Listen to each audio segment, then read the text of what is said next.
Nadir Shah, the next day on the right, invites Muhammad Shah Rangila on the left to dinner, and the idiot goes with just a bodyguard. He's effectively, the bodyguard are disarmed, he's arrested, and the next day they march into the Red Fort together. 6 weeks later, Nadir Shah leaves with the peacock throne, into which is embedded not only the Koh-i-Noor, but the Darya-Noor.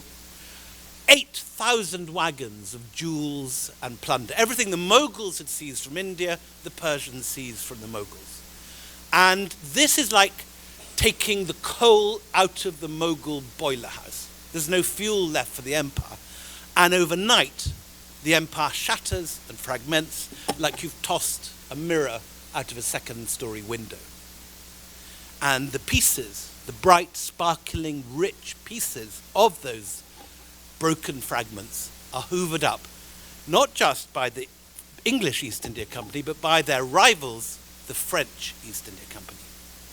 And it is the French who make the crucial move of recruiting local Indians as sepoys. And in 18th century in England and Europe, in the course of a series of wars, the War of the Austrian Succession and the War of the Spanish Succession, dramatic new military techniques have been evolved, mainly by Frederick the Great of Prussia. These involve the socket bayonet, the infantry square, file firing. You've seen it in 18th century movies where one lot sort of kneel down, fire off, and then they go back and reload, and the guys above fire a second. This allows continual firing and is a deadly form of warfare that can effectively annihilate any cavalry force. The French import this to India, and they train up Indian sepoys to fight for them.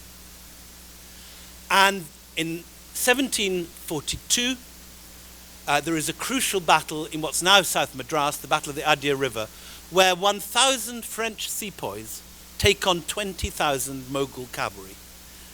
And the cavalry disintegrate in the face of this new warfare. This new military technology is so effective that there are only 3 French casualties and something like, I can't remember, 7,000 Mughal casualties. The battle only lasts 20 minutes. But this marks the moment that a new military technology has arrived in India and no one can fight it. And the Brits have about 20 years, the company has about 20 years, when they can effectively take on any military force sent against them. The crucial development is when this man, Siraj-ud-Dowlah, decides to take on the company in Calcutta. Because of the growing rivalry between the French and the English, the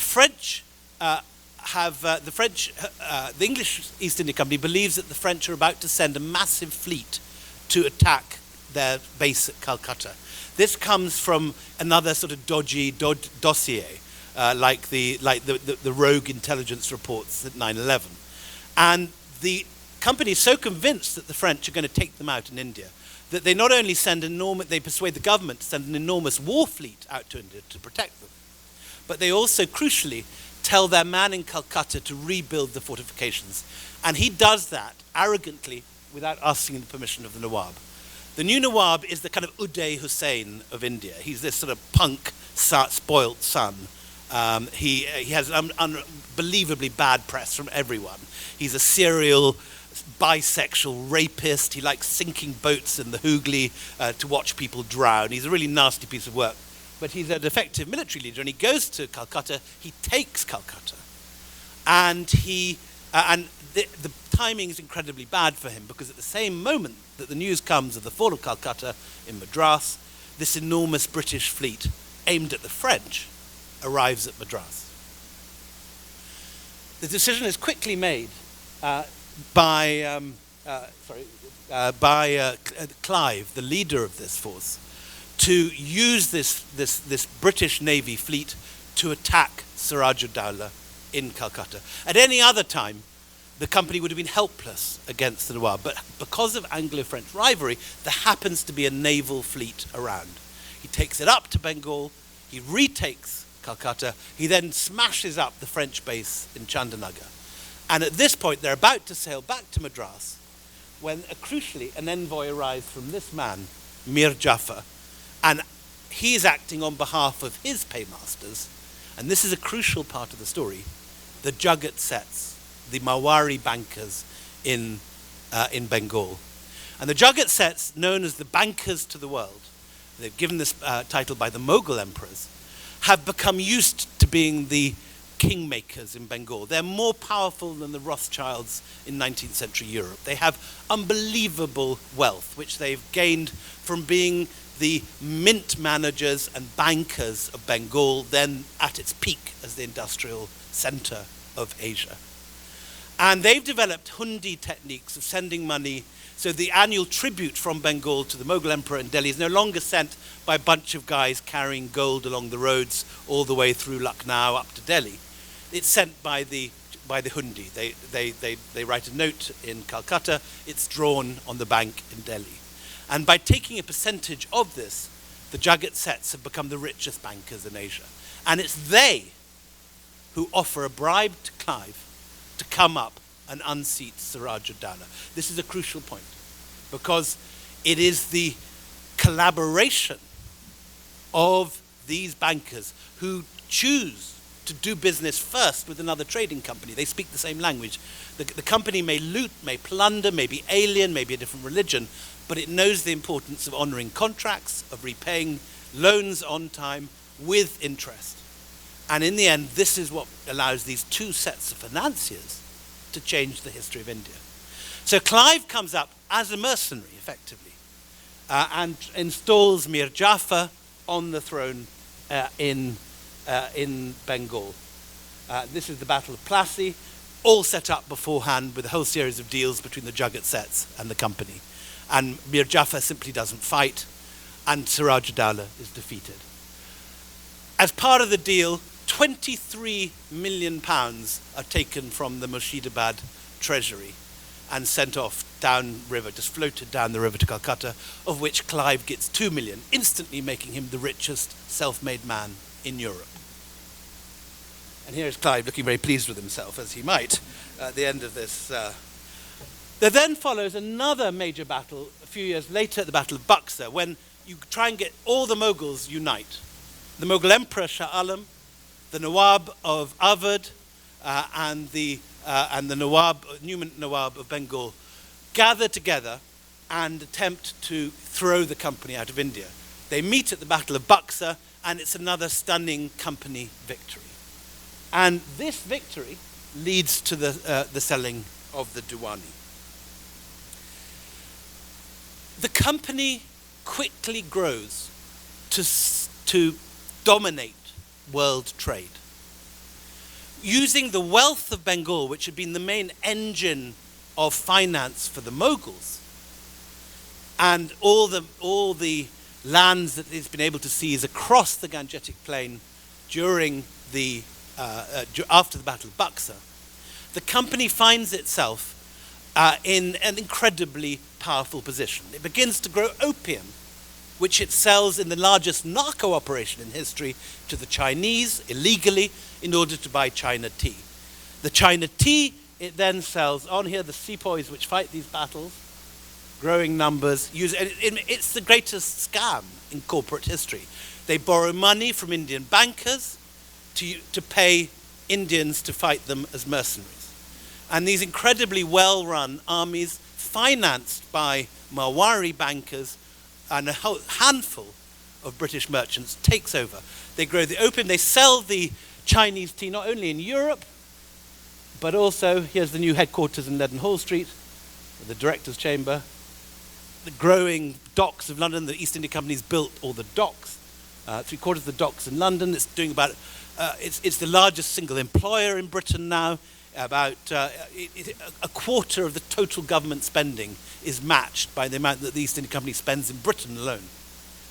Here, lines and lines of ships being built to make the journey back and forth to India. And here's where the tea finally ends up, of course, in Boston Harbour, because it's East India Company tea, which is sold, bought with the narco profits of Indian-grown opium, that is dumped on America, that provokes the American Revolution. So this becomes the first big world corporation with tentacles like an octopus stretching east and west across the globe. And this company, for the first time, not only, of course, changes the history of India, inaugurating this period of British imperialism, but it also changes the nature of the power of the state and raises a new question, one that we still haven't resolved today, of the power of the state against the power of the corporation. Because the corporation now has more money than many nation states. Like ExxonMobil today, if it was to be a nation state, would be the 14th richest country in the world above Norway. So the company has more money than most nations in Europe. And what you see in the history of the company is the beginning of this intimate dance between the power of the state and the power of the corporation, which is so much a part of the history of our times. Just to take off, in a sense, from where that last session on the Middle East ended, it was the power of the Anglo-Persian oil company lobbying MI6 and the CIA that brought down Mossadegh's government in Iran in 1953.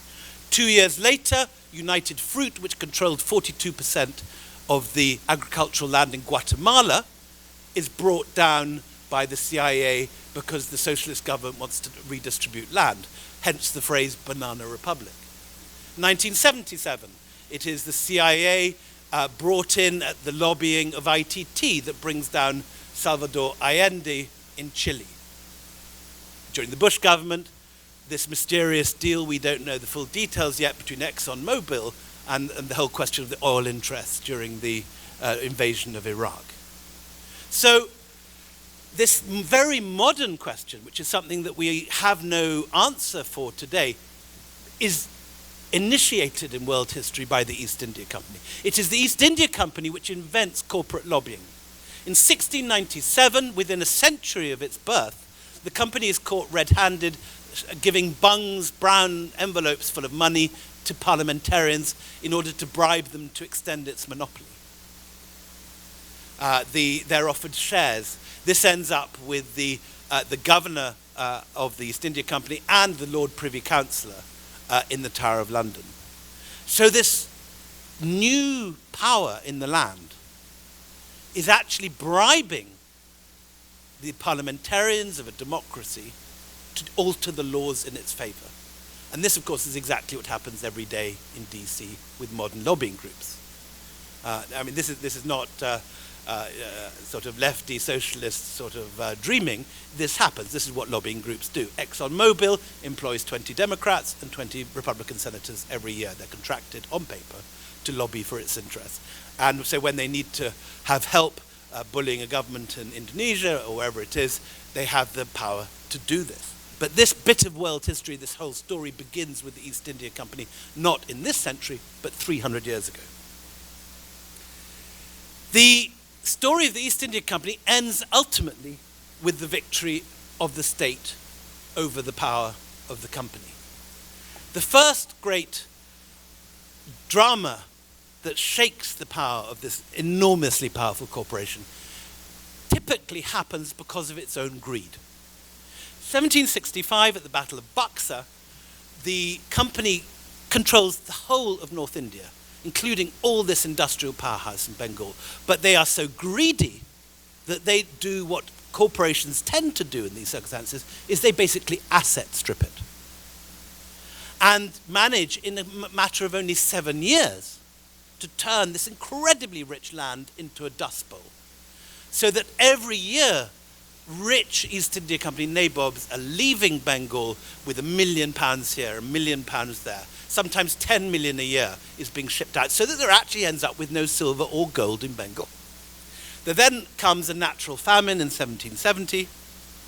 The company does absolutely nothing. As a company, various individual collectors take action. The company as an institution does nothing. And 1 million Bengalis die in 1 year. Hundreds of thousands of corpses lying in the streets of Murshidabad and Calcutta. And people fighting over a single bone. Horrific scenes. And this is too big a mess not to get back to England. And reports start to appear in the British and the American press, because America, worried about the company, begins to fear that the company is going to be let loose on it, and it too will be asset stripped. So you get a whole lot of patriot literature in 1772, 1773, just leading up to the Boston Tea Party, fearing that London is going to let loose the East India Company in America. And so what happens? For 2 or 3 years, they maintain revenues at pre-famine rates by just sending out sepoys with the tax collectors and taking revenues from the starving. But that can only continue for so long. And in the 3rd year of the famine, the profits of the East India Company just go off a cliff. And once this news is transmitted home, banks begin to collapse like dominoes. 30 banks, 1, 2, 3, 4, collapse across Europe, just like the real estate bank collapse 10 years ago. And what you get, of course, you get the thing that happens when huge companies fall, is that the government is brought in to bail it out.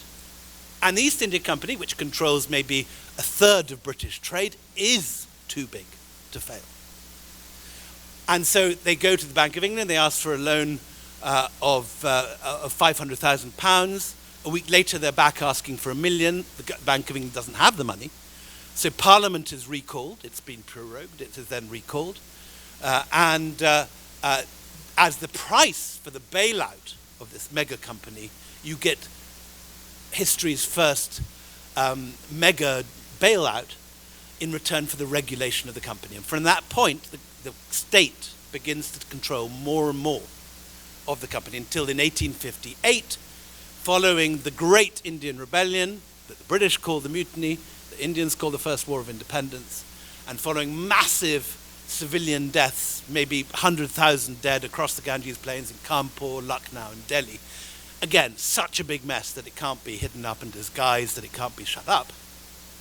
The British state intervenes, and the company is closed down, and it is nationalized. The East India Company Navy is disbanded. The army is taken into the British Army, and Queen Victoria is made Empress of India.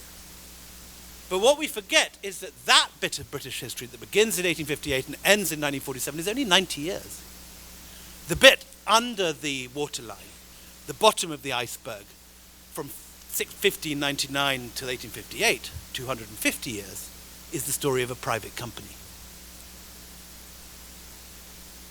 When it's wound up, the Times reports that the East India Company is wound up with less fuss than a regional railway bankruptcy.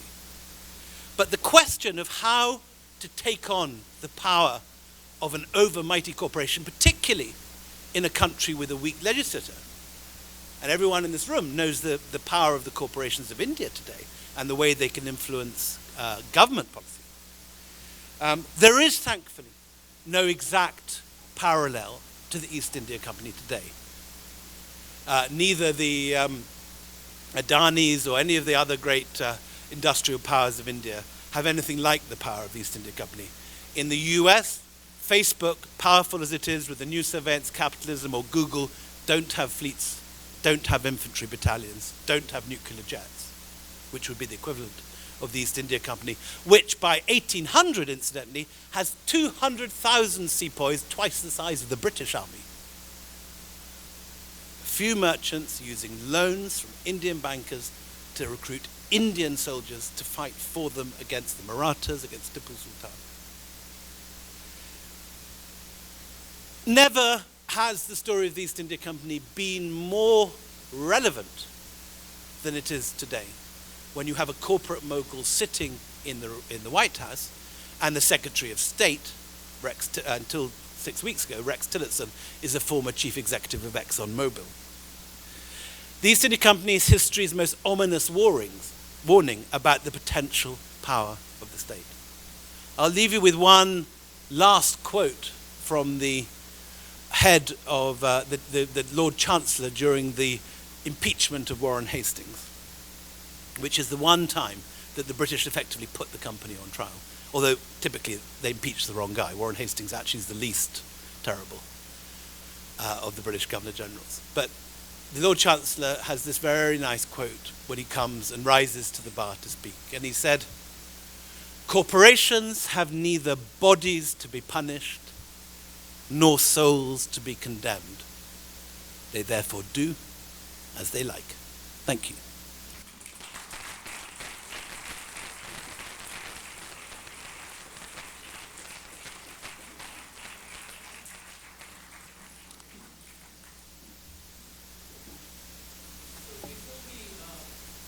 Before we open it up to the house, just a quick question. Willie, how did you stumble upon this particular story? You've done such a huge, sort of vast number on Mughal India. So why plunge the knife in the back of the British Empire? So all my books, really, my history books, have been about this period which I always felt neglected between the end of the Mughals and the beginning of the Raj.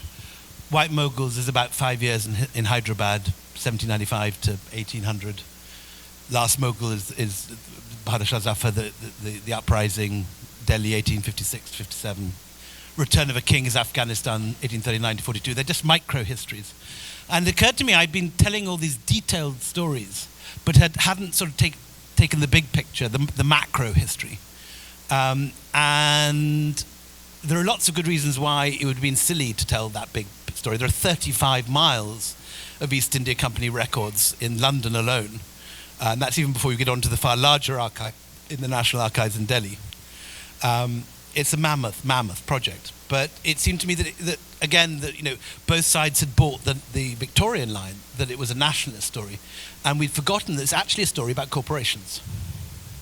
And so in 2013 I began work on this. It just came out this week. And much of your research was on both sides of both of the National Archives in India as well as... Actually, the better source is the Indian Archives, the Indian National Archives, which, though sort of characteristically chaotic, have far more there.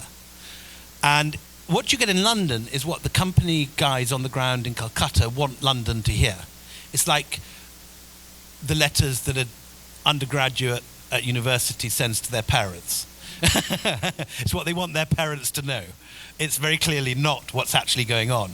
And if you want to know what's actually going on, you go to the headquarters, which was in Fort William, and at 1947 it gets moved from Calcutta to Delhi, to the National Archives. What is actually most fascinating in the book is just the rich photographs and the paintings, or photographs of the paintings that you have included in. That also sort of comes from much of your work in art history. That's my hobby. That's what I love doing. And I've got another book coming out in December of company school painting, which is the kind of visual side of this, which I've been researching alongside this. But yes, it's very. There's wonderful images from this period, in a sense, this is my kind of life's work. This is what I really 20 years of reading about the company. It's all gone into it. So. And what made sort of the Indian Bengali sort of succumb to bad Scotsman bullying process? It's always been a weakness on the part of Bengali. We have to get personal here on this one. No, seriously, why did they sort of capitulate in the way that they did? This in a sense is, this is one I'm looking forward to having out with Shashi when we do our debate in Toronto. Because as I said in the thing, part of the story is a technological story. It's a story of, socket bayonets, artillery, that kind of stuff. It's also a story about the sheer power that a joint stock company, that a multinational corporation can have. And this one is the big one, the biggest of all of them.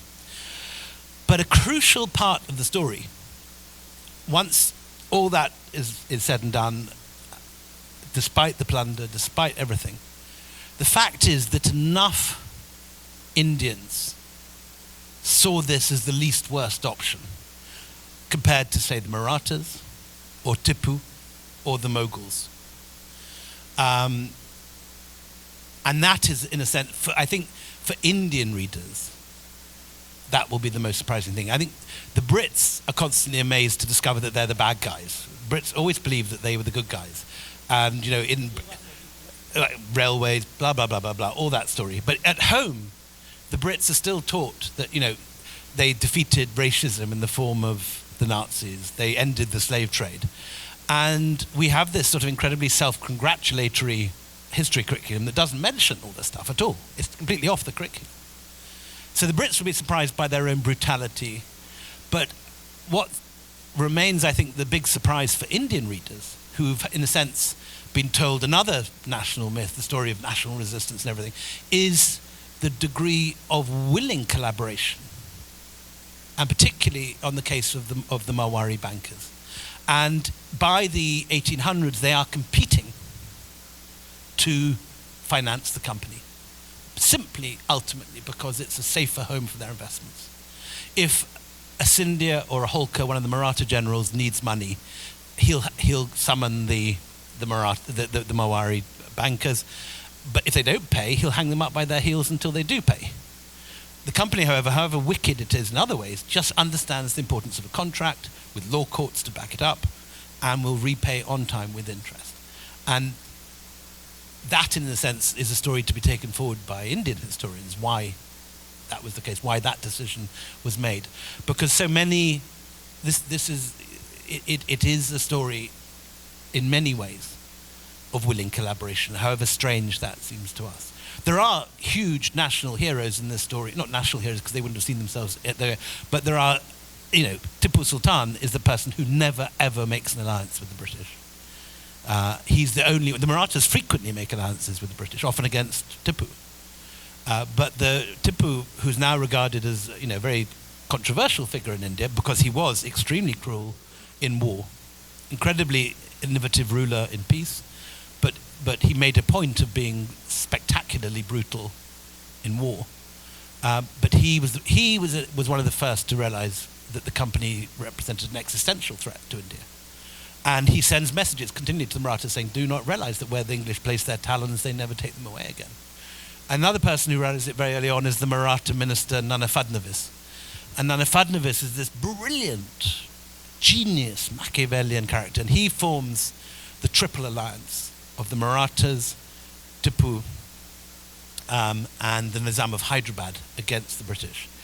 And and they both defeat the British in 1780. In 1779, the Marathas defeat the British outside Pune at Talegaon, and in 1780, a year later, there's a massive wipeout of an entire British army by Tipu at Polilore, south of Madras. But neither are followed up, and Warren Hastings managed to detach Scindia from this at the Treaty of Salbai, and after that, this alliance collapses. So it's a lack of unity, and it's a story of how profits and capital can lure men from making morally right decisions. So was greed finally the undoing of the East India Company, and how do you sort of place that in today's context in terms of Exxon or Exxon?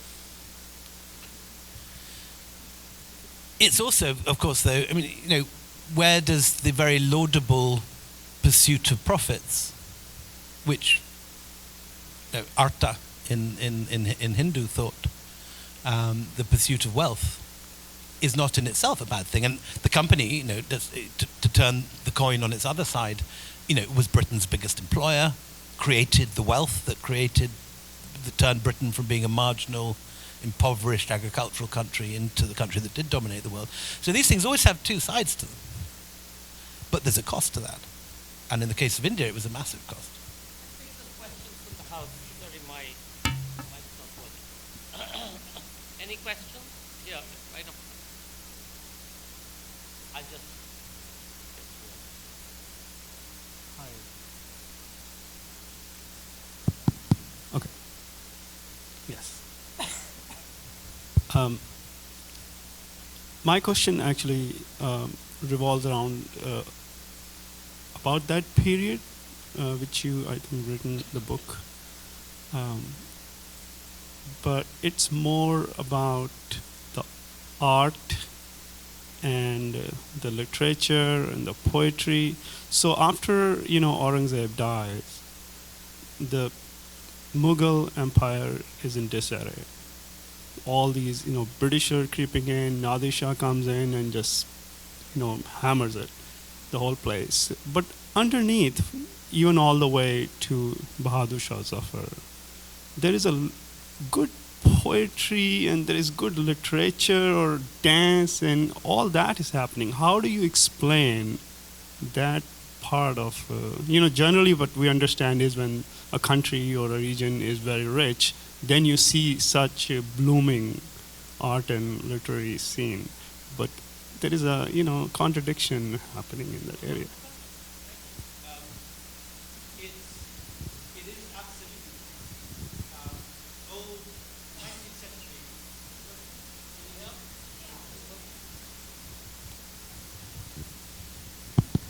19th century historians had this image of the anarchy, which was that the whole country goes into massive decline. For most of recent history, historians have changed that picture to one where, at the end of the Mughal centralized control, you actually have all these individual towns across India keeping the tax revenues they used to send to Delhi, with the result that you get the wonderful frescoes in Bundi, in Guler and Jazrota you get Nainsook, in Sanjoy you get the birth of Carnatic music and all the brilliant composers there. In Bengal you get this incredible sophistication in weaving, and you're right, culturally, this unquestionably is one of the great periods of Indian civilization, in music, in painting, in dance, and it's a paradox. But it's not alone. I think I've heard classicists say that it's in the decline of the Roman Empire that you get the greatest classical art. It's often the case when there's money, sort of luxury, decline. They often go to generate great poetry, great painting. It is not a unique situation, but it's certainly the case. And this is very much what this next book celebrates. Thank you. I'm here. First of all, permit me to celebrate your washing ashore, to quote. I can't see the gentleman who's... Yeah, Yeah. right. Sorry. Hello, hi. To quote from Rabindranath Tagore, if you want to cross the ocean, don't stand by the shore, admire the waves. I congratulate you for washing ashore in India. Before I ask my question, let me first of all comment on the moderator's inquiry into the constant defeat of the Indian peopledom. In Mohenjo-Daro, the cradle of Indian civilization, it has established that the community, the thriving city at the time, 9,000 years ago, they were agrarian civilization.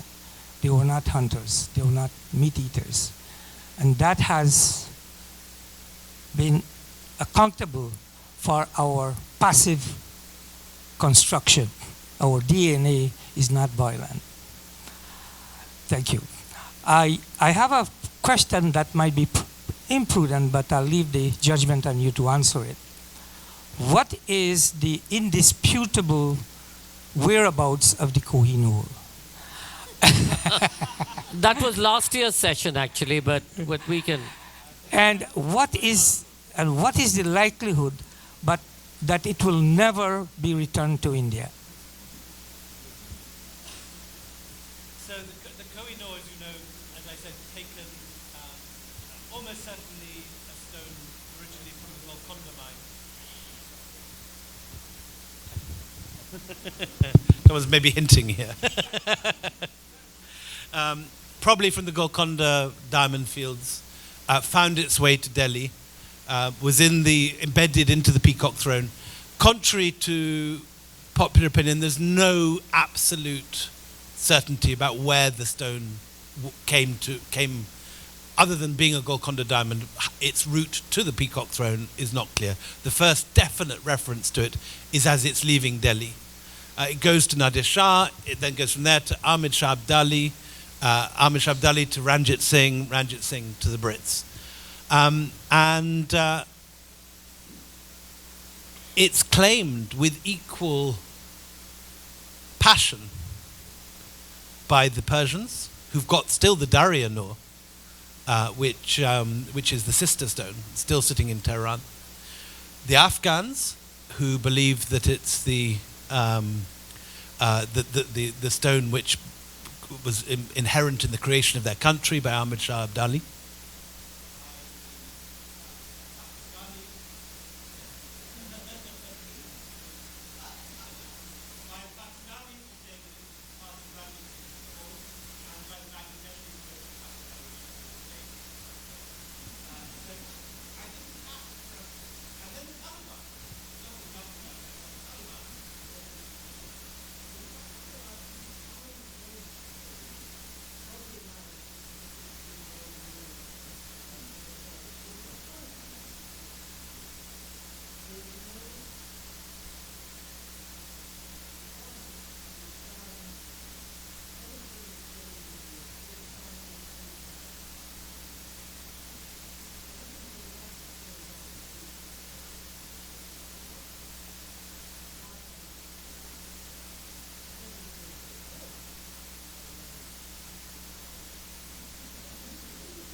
Okay, the last week I saw a picture of Canterbury Archbishop kneeling and asking for forgiveness in Janejalwala bag. Do you think it will open up a path for the British government to do the same thing?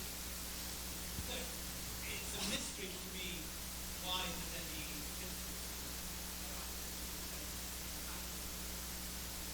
no one why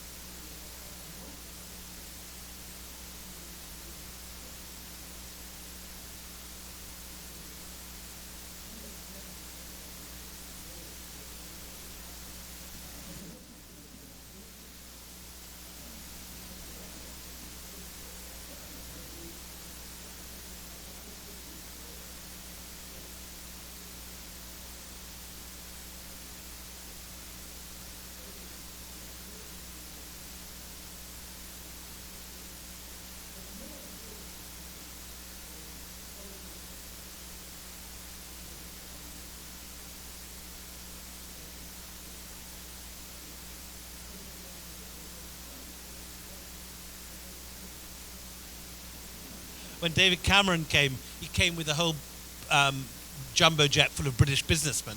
To have apologised at the same time as looking for industrial contracts would have been better than would have been worse, it seems to me, than no apology at all. But more important than all those things, it seems the British have got to educate themselves on the darker side, on any side of their empire, but the darker side in particular.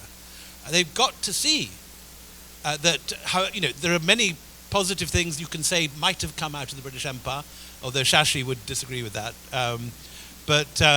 The fact was, for example, that India had the best university system in Asia in 1947. There are things which are not horrific in that history, but there are many, many things which are horrific, and which the British need to know.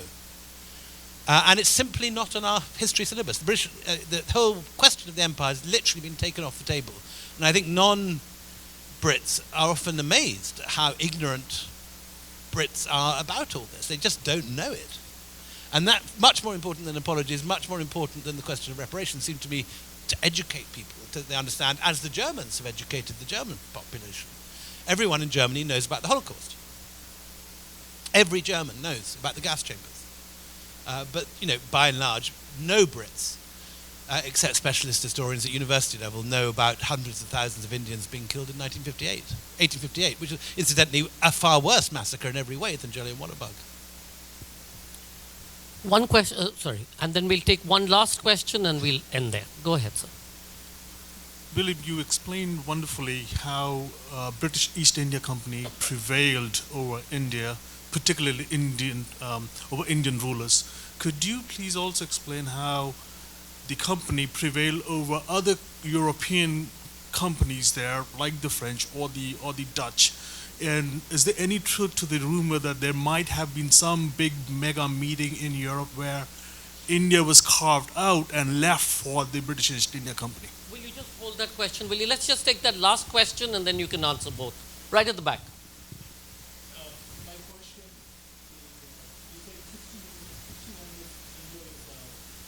is, you said 42% GDP, world GDP, and after 300 years right now, we're back to 3%.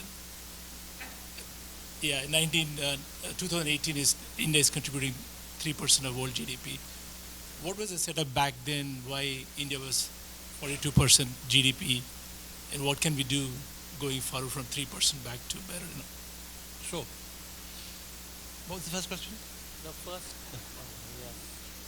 The first question was there a plan in Europe to carve up India? There wasn't, no. There was never a plan between the different companies. The reason I think that the British, there were several reasons for the success of the British company over the rivals. First of all, both the Portuguese Estado de l'India and the French Compagnie des Indes were far more state institutions than the East India Company, which was a classic energetic private enterprise corporation. And the Estado collapsed as Portuguese royal power collapsed, and the French Compagnie des Indes never had the same support from the French Parliament and never had the same profit margins as the English East India Company. And it remained, as a plaything of Versailles, and so never had the resources and energy and sort of corporate capitalist nous that the English East India Company had. The Dutch initially dominated far more, but they backed, in a sense, the wrong horse. They went all out for Indonesia and the Spice Islands, and which brings us to the second question, when in fact the real cash cow turned out to be India. In this particular period, it's about the textile trade. Indian textiles dominate the world. Again, you often hear, particularly from the kind of Hindutva end of things, that all the Mughals did was build tombs to themselves, and they never did anything useful. The reality was that it wasn't a Mughal state enterprise, but within the Mughal state, India became this industrial giant. Often it was nothing to do with the Mughal rulers per se, but the conditions of peace and the prosperity of the country was such that merchants came from all over the world, and Indian manufacturers were encouraged to produce things of enormous beauty. And whether or not one approves of Mughal rule, and whether one sees Babur as an invader or as the beginning of a sort of Nehruvian dream sort of polity, the fact remains obviously that the Mughal eye for beauty and aesthetics and the quality of Indian crafts and industry under them reached incredible levels of aesthetic perfection, which made these goods desired all over the world. So on that happy note, I don't know about the 3.2 or 4.4%, but one of the things we keep saying is that given the diversity of India's craft and art tradition, you have a design intervention to it and add technology, and that can be one way to power not just jobs but business across the world. But one other small point then is also the vis-a-vis China. I think there's about 100 years between about 1600 and 1720 when, for the only time in world history, India overtakes China as the world's manufacturing hub, and the only time that Indian GDP overcomes that of China. The other side, though, which should also be mentioned, and is a more critical point of the Mughals, is that while Indian GDP was enormous, Indian GDP per head was as low as it's always been.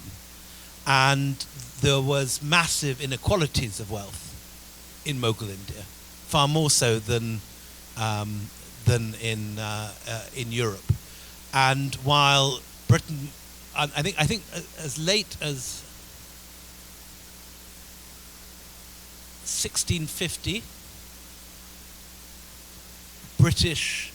as early as 1650, British GDP per head overtakes that of India, despite having a fraction of its total wealth. So while the Mughals did produce massive wealth, and the country as a whole was an incredible industrial powerhouse, as in India today, it was very unequally distributed, and only the business and the ruling classes gained from that, and the labouring agricultural poor were astonishingly impoverished even then. To our ruling class here, thank you all very much for being here. I do hope you'll spread the word. On behalf of William, Suraj, Kritika, Sharupa, Preeta, just a big thank you and shout out to our colleagues at Asia Society and Stephanie for all her energy for making this happen. We'll be back next year, so look out for us. Thank you to our advisors and all our sponsors, to our technical crew and all our volunteers, and to our speakers. William is going to be signing book upstairs.